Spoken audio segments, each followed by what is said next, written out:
les 3 types d'entreprises à prospecter quand on est community manager freelance. C'est ce que je vais vous proposer de voir dans cette vidéo.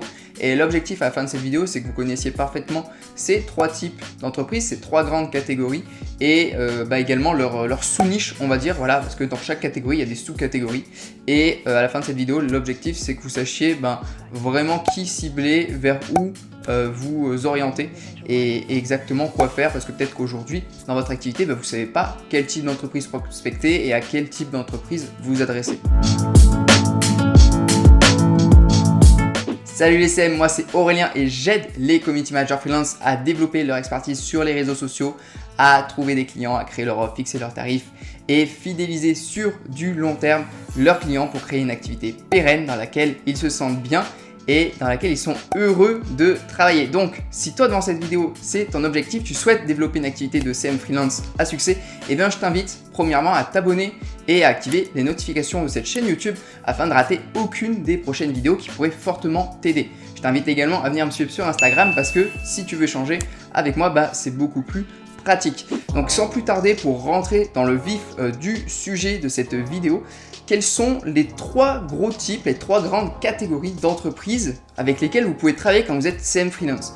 Le premier type d'entreprise, la première catégorie, ce sont les commerces physiques. Voilà, ce sont les commerces qu'il y a tout autour de nous. Ça va être le boucher, le charcutier, le boulanger, le pâtissier, le mécanicien, l'agent immobilier, ça va être la salle de sport, même des cabinets dentaires, tout ça, dans les professions libérales aussi, ils ont besoin de réseaux sociaux. Donc tous les commerces physiques que vous avez autour de vous, potentiellement, ils ont besoin de personnes pour les aider à développer leur visibilité, leur notoriété et à trouver des clients sur les réseaux sociaux et à toucher de nouvelles personnes ou à fidéliser celles qui sont déjà. Donc tous ces commerces-là que vous avez à proximité, vous pouvez les prospecter et travailler avec potentiellement. Donc ces commerces-là, après moi j'explique plus en détail dans la vidéo sur l'offre, sur comment cibler tout ça, choisir sa niche en détail, comment s'y prendre en fonction de chaque type d'entreprise. Pour faire rapide, ces types d'entreprises-là, vu qu'elles sont à proximité, généralement vous pouvez aller les démarcher en physique, donc aller les voir. Après la manière de le faire, tout ça j'en parle dans d'autres vidéos, c'est pas le sujet de celle-ci, mais vous pouvez rentrer en contact avec ces personnes-là en allant les voir sur place et aussi généralement par téléphone. Après généralement aussi sont des mails, tout ça, mais le plus simple pour ces entreprises-là, je trouve, c'est le téléphone et aussi se déplacer en physique, en présentiel vers ces personnes-là. Donc ça, c'est le premier type d'entreprise. Vous les avez partout autour de vous, même peut-être dans votre réseau. Voilà, si vous êtes dans une petite ville, peut-être dans votre réseau, tout le monde se connaît un peu. Si vous êtes dans une grande ville, peut-être dans votre arrondissement ou dans votre quartier, c'est pareil. Donc en fait, ça c'est vraiment autour de vous, vous avez déjà plein d'opportunités et peut-être que vous vous en doutez même pas. Et réfléchissez bien, peut-être que vous avez pas mal d'opportunités autour de vous, rien qu'avec vos commerces physiques. Ensuite, le deuxième grand type d'entreprise, la deuxième catégorie, ça va être tout ce qui est e-commerce. Donc là, on passe d'un commerce physique à un commerce en ligne, tout simplement. Donc au lieu d'être la salle de sport de votre ville, là ça va être le e-commerce qui va vendre des accessoires de sport par exemple. Il va vendre des haltères, il va vendre des élastiques, il va vendre des compléments alimentaires, j'en sais rien. Ça va être tout ce qui va être lié au sport en comparaison à la salle de sport. Donc les e-commerce, il y en a plein. Ça peut être totalement un e-commerce de bijoux, de compléments alimentaires, de produits bien-être, ça peut être des accessoires pour animaux, ça peut être, qu'est-ce qu'il y a d'autre? Ça peut être des vêtements pour le sport, des accessoires de tout type de sport, de tout type de compléments alimentaires, de tout type de bijoux, de tout type de vêtements. Voilà, vous tapez sur Google e-commerce avec mots-clés derrière et vous allez trouver une tonne vraiment de prospects que vous pouvez contacter. Donc ça, c'est la deuxième grande catégorie. Et pour les contacter, généralement, c'est en présentiel, c'est plus compliqué. Téléphone, ils ont pas toujours. Alors ça va dépendre des e-commerce. Vous pouvez aussi les contacter par téléphone, mais l'email, les messages aussi, messagerie de réseaux sociaux. Typiquement, ça peut être la même stratégie pour tous, pour les contacter, mais il y en a, ça se fait plus que d'autres. Voilà, évidemment, là, e-commerce, vous pouvez pas aller les voir en présentiel. Donc voilà, l'email ça se fait, hein. Moi j'ai déjà eu des clients e-commerce par email, par messagerie sur les réseaux sociaux aussi s'ils sont actifs. Et puis après il y a le téléphone et le présentiel évidemment, à part que ce soit une boutique qui soit aussi en ligne et aussi en physique, mais sinon c'est compliqué s'ils sont que en ligne. Et ensuite la troisième grande catégorie, le troisième grand type d'entreprise, ça va être tout ce qui est les entreprises de prestations de services, de coaching, de formation en ligne. Tout ce qui a touché à la prestation de service et au consulting, au coaching, voilà, à la transmission de savoir, e-learning. Ça va être un autre type d'entreprise encore, avec une offre adaptée encore différente, comme j'en parle dans la vidéo sur l'offre. Et du coup, ce type d'entreprise-là, ben, c'est pareil, vous allez pouvoir les contacter par email, souvent par messagerie sur les réseaux sociaux. En physique, c'est beaucoup plus compliqué parce que généralement, ils ne sont pas en physique. Et également, par numéro de téléphone, il n'y a pas toujours leur numéro de téléphone. Donc là, ça va surtout être, des fois il y est, des fois non, hein, mais il y a beaucoup de gens qui sont en ligne, qui n'ont pas de numéro de téléphone. La seule manière de les contacter, ça va être email et messagerie de réseaux sociaux, voilà, sur les réseaux sociaux. Ce type d'entreprise, qu'est-ce que ça peut être typiquement? Ça peut être des gens qui vendent des formations en ligne.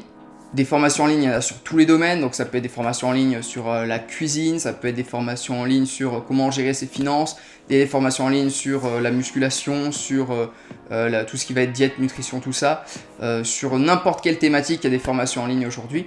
Ensuite, ça peut être des gens qui font de la prestation de service, comme un CM par exemple, hein, c'est de la prestation de service, mais ça peut être des gens qui proposent leur service en tant que graphiste, en tant que designer, peu importe. Ça peut être tout type de prestation de service, tout type de coaching, voilà, du coaching sportif, du coaching de vie, voilà, des love coach, des thérapeutes aussi, thérapeutes de couple, etc. Donc en fait, ça peut être tout type de gens qui vendent leur savoir, qui vendent leurs compétences, voilà. Donc c'est vraiment les trois grands types d'entreprises aujourd'hui que vous allez pouvoir prospecter. Les entreprises physiques, les e-commerce et tout ce qui va être prestation de services, coaching, tout ça. Et en dessous de ces personnes-là, enfin de ces entreprises-là, pardon, il va y avoir des sous-catégories, comme on l'a vu, pour un commerce physique, il va y avoir les restaurants, les pâtisseries, les salles de sport, je sais pas moi, les cabinets dentaires, une agence immobilière, enfin voilà, il y en a plein. Les e-commerce, évidemment, il y en a plein d'autres, hein. Il y a tout ce qui va être dans les e-commerce du sport, du bien-être, de la beauté, du vêtement, etc. Et dans chaque catégorie, voilà, le sport, vous allez avoir muscu, golf, foot, voilà. Dans chaque sous-catégorie, il y a des sous-catégories, je vais pas toutes les faire. Et ensuite, tout ce qui va être aussi prestation de service, coaching, évidemment, ça va être tout ce qui va être des graphistes, des coachs dans tout et n'importe quoi, et des prestations de service dans tout et n'importe quoi. Ensuite, comment trouver ces personnes et savoir à qui vous adresser? Aujourd'hui, c'est à vous de voir déjà en quoi vous voulez vous spécialiser, parce que comme j'en parle dans la vidéo sur l'offre et comment cibler ses clients, en fait, c'est intéressant de se cibler vraiment sur une niche en particulier. Par exemple, je me spécialise dans les e-commerce sur les produits beauté. Je me spécialise sur les coachs formateurs qui vendent leurs connaissances dans des formations en ligne ou du coaching. Je me spécialise dans les restaurants. Voilà, c'est à vous de voir en quoi vous voulez vous spécialiser. Et votre offre, comme j'explique dans la vidéo sur l'offre, devra être adaptée en fonction. Donc je vous fais un rapide récapitulatif de la vidéo sur l'offre, mais en gros, quels sont les besoins d'une personne qui vend des prestations de service du coaching? Son besoin, c'est d'avoir des leads, qu'ils soient email ou téléphone, pour derrière pouvoir vendre. Par exemple, vous développez son compte Instagram.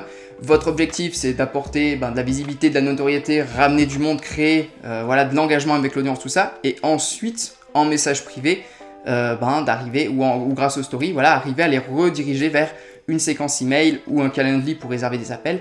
Et ensuite, lui ou un commercial va s'occuper de vendre au téléphone. Et vous, votre objectif, c'est de lui amener des leads. Vous faites de l'acquisition de leads grâce aux réseaux sociaux, grâce à Instagram. Par exemple, si vous travaillez sur Instagram. Et ça, c'est vraiment le but que recherche cet avatar-là client. Cet avatar client-là, pardon. Et ensuite, tout ce qui va être e-commerce, ce qu'ils veulent, c'est quoi? C'est vendre des produits sur leur boutique en ligne. Donc, le but, ça va être d'amener des prospects qualifiés sur leur boutique en ligne pour qu'ils vendent leurs produits. Donc ça peut se faire via des influenceurs, via une stratégie qui rend la marque très visible, très virale. Voilà, ensuite, c'est à vous de voir. J'en parlerai dans d'autres vidéos de toute façon en détail si ça vous intéresse, vous me le dites dans les commentaires. Et ensuite, Tout ce qui va être boutique physique, évidemment, le but, c'est d'amener les gens en boutique physique. Donc, arriver à faire vous pouvez travailler avec des influenceurs aussi qui sont dans la ville. Ça marche très très bien, hein. Si vous travaillez avec je sais pas moi, un restaurant, un fast-food ou quoi, et vous avez dans je sais même pas quelle ville, mais il y a un influenceur de votre ville qui est dans cette ville, vous lui dites, écoute, moi je travaille avec tel restaurant, tel fast-food ou tel commerce, ça serait top qu'on tu fasses une vidéo, par exemple, il a un compte Instagram, une chaîne YouTube, je sais pas, on fait une vidéo par rapport à ce fast-food, et toi tu fais un appel à l'action sur ce fast-food-là. Grâce à mon code promo, vous avez X% de réduction sur ce fast-food jusqu'à la fin de la semaine. Et là, ça peut super bien marcher, ramener énormément de monde dans l'entreprise en question. Ou alors faire des stratégies, pour être plus visible dans la zone géographique définie. Voilà, il y a plein de choses à faire. Mais l'objectif, c'est pour les commerces physiques d'amener du monde dans la boutique, les e-commerce sur le site e-commerce pour vendre des produits en ligne. Et pour les coachs, prestataires de services, tout ça, c'est des leads. Voilà, vous allez vendre des leads qui vont, parce que vendre directement les prestations par message privé ou story, tout ça, ou dans les publications directement, c'est très compliqué, surtout quand c'est des personnes qui ont des tarifs assez élevés. Vous travaillez avec un coach, un prestataire de service qui a des offres à plusieurs milliers d'euros, vous allez rarement arriver à vendre directement en faisant une story, salut, je vends ça, achetez, ou en message privé. Donc souvent c'est des leads, voilà, faut passer par un appel téléphonique pour vendre parce que c'est plus facile, ou par une séquence email. Donc sur ce type d'avatar là client, c'est encore un peu différent. Donc chaque avatar client, chaque type d'entreprise aura un type d'offre bien précis pour le délivrer, parce que oui, en tant que CM, vous vendez pas juste un joli feed, des packs de publication ou quoi, vous vendez réellement un impact positif sur le business de la personne et un retour sur investissement également, et c'est ça qui va vous permettre de vendre vos offres plus chères et d'arrêter de vendre des offres à 500 € et peut-être passer sur des offres à 4 chiffres, 1500, 2000, 3000, parce que c'est vraiment là que vous allez bien en vivre et c'est vraiment là que c'est intéressant. Donc voilà pour cette vidéo. Donc on retient bien les 3 types d'entreprises et les sous-catégories. Je vous laisse choisir ce qui vous convient, vous, ce que vous préférez cibler. N'hésitez pas à tester non plus, voir ce que vous préférez et bien sûr avoir une offre adéquate à chaque type d'entreprise comme je vous l'ai expliqué dans cette vidéo. Et n'hésitez pas aussi à aller voir les vidéos sur comment cibler, comment choisir sa niche, comment créer son offre, etc. Donc voilà les CM pour cette vidéo, j'espère qu'elle vous aura aidé. Si c'est le cas, n'hésitez pas à lâcher un petit pouce bleu, à mettre un commentaire, posez-moi des questions si vous en avez. Abonnez-vous aussi à la chaîne YouTube pour ne rater aucune des prochaines vidéos et surtout n'hésitez pas à récupérer votre formation offerte qui est dans la bio. Dans cette formation, je vous explique justement comment bien choisir sa niche, comment bien cibler ses clients, comment créer vos offres, fixer vos tarifs. Il y a beaucoup de CM qui ont du mal avec ça aussi. Trouver vos clients, savoir où les trouver, comment vendre vos offres également. Et comment créer une activité de CM long terme qui vous permet vraiment de bien en vivre, et parce que c'est ça votre objectif, je pense, si vous êtes devant cette vidéo. Donc cette formation est dans la description, n'hésitez pas à aller pour vous, c'est cadeau. Et puis moi je vous souhaite de tout déchirer les CM, je vous dis à la prochaine vidéo, d'ici là portez-vous bien, ciao.